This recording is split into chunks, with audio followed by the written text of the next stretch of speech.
Well, good morning. Yes, it's me, Kenny Polcari, the host of the party, and I am coming to you today live from the Yahoo studios in New York City. I'll be on Yahoo Finance at 10 a.m. with Shauna Smith in Madison Mills. So think about joining us, won't you? Anyway, today is Tuesday, October 22nd, 2024, and here are the things that you need to know to get your day started. Well, stocks sold off yesterday, and guess what? Bonds sold off as well, sending yields higher. They pierced resistance at 4.17%. Remember, we talked about that. Gold held steady, oil is up, and the dollar is higher as well. Investors are reconsidering the data and what the Fed's next move will be. Futures this morning are lower as well. It always reminds you to stick to the plan. And what are we having dinner tonight? We're having the classic lasagna. So we'll get there in a moment. Okay, breathe. Because that's what the market did yesterday, right? Stocks took a breather as investors and traders and algos all tried to figure it out. They tried to figure out what's next for stocks as we moved it through a crowded week of earnings. They tried to figure out what's next on the eco data, right? And what that's telling us. They tried to figure out what the next move by the Fed is going to be. And by all accounts, it appears as if it just may be that the Fed will do nothing at the next meeting, which is only 2 weeks away. And by the way, did you see the 10 basis point move in the 10-year bond that saw it test and pierce and surge through trendline resistance at 4.17% yesterday? Remember, we discussed this. I forewarned you, and I also said that if we did that, that we'd test 4.3% in short order. This morning, the 10-year is now yielding 4.22%. Just saying.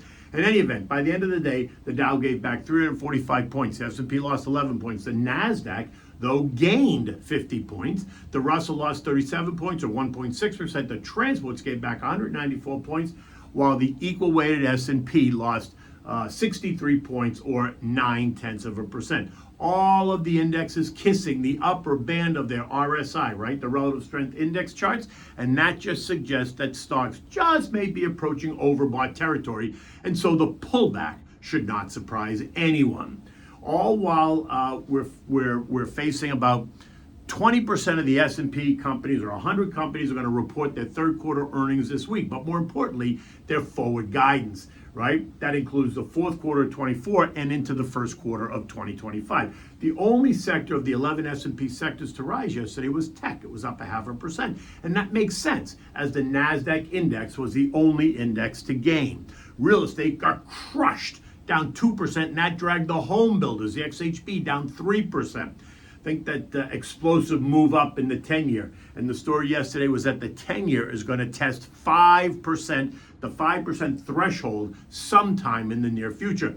And you recall what happened the last time the 10-year kissed 5%. It was October 2023. The S&P lost 7%. The NASDAQ gave back 9%. The Russell gave up 15%.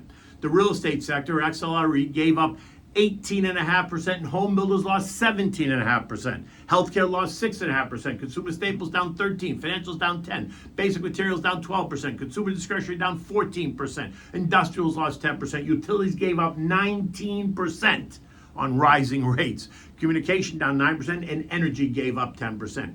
Down the chain, semis gave up 17%. Metals and miners were down 9%. Cybersecurity down 7%. Aerospace and defense gave up 8%. I mean, I could go on, but you get what I'm telling you, right? Now, while it's okay to discuss what happened when rates rose, it's also important to remind you what happens when rates fall. All of these sectors rebounded strongly, which again speaks to the don't make emotional decisions. Stick to the long-term investor plan. Talk to your advisor. Create a well-diversified, balanced portfolio that will weather the storm. So what happened to bonds yesterday? Well, they sold off. In fact, bonds around the world sold off as investors, traders, and algos rethink the Fed's future pathway and the prospect of slower, or God forbid, no rate cuts in the upcoming narrative, right? The TLT lost 1.75%. The TLH lost 1.4%. The AG, which is the core U.S. aggregate bond ETF, and it measures U.S. Treasuries, corporates, along with government-related ABS, MBS, and CMBS. ABS is asset-backed securities, MBS is mortgage-backed securities, and CMBS is commercial mortgage-backed securities. That index fell by about 0.6 yesterday as well. At the core, the weakness is a direct result of investors reassessing the outlook for Fed policy. Investors and traders are now rethinking those aggressive rate cut conversations, given the fact that the latest economic data remains robust, and that some on the Fed, even while some on the Fed are saying that the caution flag has been raised, while others are still supporting the full steam ahead approach. And the one that took the stage yesterday was San Fran's Mary Daly. She is calling for more rate cuts, as if the data really supports that. But remember, she is also the one that missed all the data points that led to the Silicon Valley Bank crisis, disaster, debacle that rocked the markets and the banking industry in March of 2023. All right? It's also rising oil prices. It's all the government spending that both sides are promising to spend. And then it's the supply of bonds that Janet's going to have to bring to the market. And it is the risk of reigniting inflation that is suddenly causing angst in the marketplace. And again, we've talked about this. The swaps market's implying a Fed rate between 3.5% to 3.75%, while large asset managers are seeing rates in the 4.5% to 5% range. So again, you got to ask who's right. My friend Ed Yardeni sees rates at 4.5% by early next year. And look, I love Ed, but I see 4.5% rates before the end of this year. And that's what makes a market: buyers and sellers.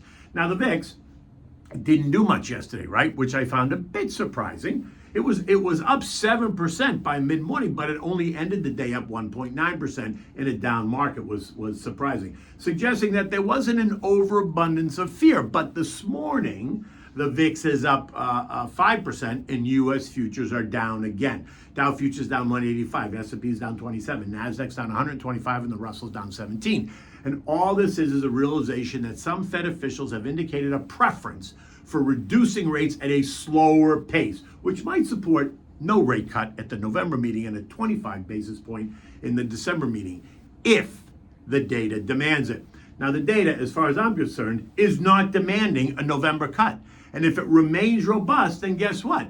It's not going to demand, nor should it demand, a December cut either, leaving rates in the 4.75, 5.25% range, which, by the way, is well within normal. So let's just not get our panties in a bunch just yet, right? It's not like we're usurious. And do not discount the election. Both sides are promising more government spending, while one is also promising tax cuts and the other one is tax increases. So the markets are weighing the potential inflationary impact created by spending policies and the impact created by tax policy. In the end, stock market and the bond market are pricing in higher prices, meaning inflation is going to come back no matter who wins. So get ready for some price adjustments in stocks.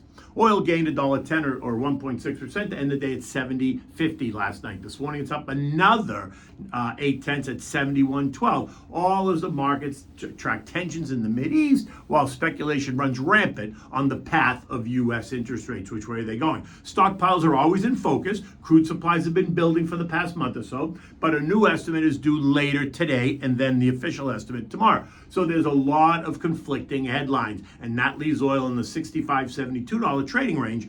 Trendline resistance, though, is at 71.5. Just keep that in mind. Gold continues to trade in a tight range, 27.25, 27.50, as it waits for the next catalyst. Remember, gold responds to the dollar. Now the dollar has risen for the past month. It's up 3.7%. Gold should have given some back on that move, but it has not, because it's the move to safety that has trumped the move in the dollar. But that will correct itself once it's clear what the Fed's going to do and what the results of the election are. If rates remain unchanged, gold should start to retreat. But if the election remains in limbo, gold will hold steady, if not advance, right? Because of safety. Think the safety trade, so sit tight. Eco data today is all about the Richmond Fed and the Philly Fed surveys, neither of which is going to be a catalyst for any major move. Earnings, there's a lot of them. Look for earnings from Danaher. They already announced and they beat. General Motors, General Electric, Philip Morris, IPG, NSC, Sherwin-Williams, Verizon, Lockheed Martin, Raytheon, FCX, Pulte Homes, Triple M. And after the bell, look for STX, LRN, Texan, TXN, and BKR. European markets are lower. It's earnings, it's rates, it's the Mideast tensions, it's all the same. Markets across the zone are all down between 0.2 and 0.8%. The S&P closed at 58.53 last night, down 10 points. We're going to hear from Philly's Patty Harker. We're going to hear from ECB President Christine Lagarde, Klaus Kraut, and Robert Holtzman, and the Bank of England's Andy Bailey. Now look, a pullback is imminent. We know that. We've been talking about it. Trendline support is at 56.62, which is only down 3.5% from here. Hardly anything to get nervous about, but expect some people to get nervous. In any event, I would like to see us shake the branches a little bit. Why? Because it's healthy for the markets to retreat, to test a little bit lower, to build a base, and to test investor commitment. In the end, though, as the long-term investor, you need to have a plan and be diversified. Have some cash on the side to take advantage of any weakness, and don't panic. Be patient. Do not go and change your portfolio based on what you think is going to happen in the election. Politics do not in the long term set prices. It does, though, create short-term chaos, which then creates long-term opportunity for the long-term investor. Successful investing, as you know, is a marathon. It is not a sprint. Okay, what do we have at dinner time? We're having the classic lasagna, something I love, right? So you got to make sure you got your tomato sauce and your meatballs. I have a recipe for both. If you want them, I can give them to you. Once you do that, you need the lasagna sheets. I use the ones that you bake in the oven. You need the sauce, you need the meatballs, you need fresh ricotta cheese, you need shredded nuts, you need fresh grated Parmigiano or Romano cheese, or maybe even both. Right now you want to make the lasagna. So you begin by removing 6 of the meatballs from the sauce. Make sure it's a warm sauce so the meatballs are warm. Put them in a large bowl. Now break them up with a fork. Smash the meatballs. Add 3 heaping tablespoons of freshly made ricotta cheese, a ladle of the tomato sauce, and a handful of shredded nuts. Mix it all really well. Now in a Pyrex rectangular dish, put some sauce on the bottom of the dish first. Now line up the lasagna sheets in one direction. Say you're going to do it lengthwise. Now put a layer of the meat on top of the lasagna sheets. Add some sauce. Don't drown it, just a little bit of sauce. And then set the next layer in a perpendicular position to how you set the first layer. Right? This way you're building the lasagna. Repeat with the meat and the sauce, and then add another layer of lasagna sheets in the original direction, and repeat with the meat and the sauce. Kavish, until you do 4 layers. You're going to probably have to smash some more meatballs, so make sure you have enough, and do more ricotta and much, right, to make it so you have enough stuffing. You're going to need probably 1.5 pounds to 2 pounds of meat that you've made the meatballs with to have enough meatballs to smash and use, depending on how big of the lasagna you're going to make. Now, for the final layer, you've made 4 layers is typically enough. When you put the final, lay the sheets in the opposite direction from the layer below. Top it with some tomato sauce. Add some shredded fresh nuts right on top. Here's where you're going to sprinkle some of the fresh grated pecorino romano or the Parmigiano cheese. Put it right on top. Cover it tight with tin foil. Place it in the oven and bake it at 375 for 25 minutes. Then take it out, remove the foil, put it back in the oven and bake it for another 5 to 8 minutes. You just want to see it get a little bit brown around the edges. You don't want to burn it, so make sure you're paying attention. Don't go walking away. Don't forget you got the lasagna in the oven. When it's done though, now remove it. Let it sit on the stovetop for 5 to 10 minutes, just so it cools a little bit before serving, because if you try to cut it right away, it's going to just melt over everything. So let it cool a little bit, just so it kind of stays together. In any event, serve it on a big dish. This is all you really need, nothing else, just a glass of wine, and that's it. In any event, until tomorrow, take good care.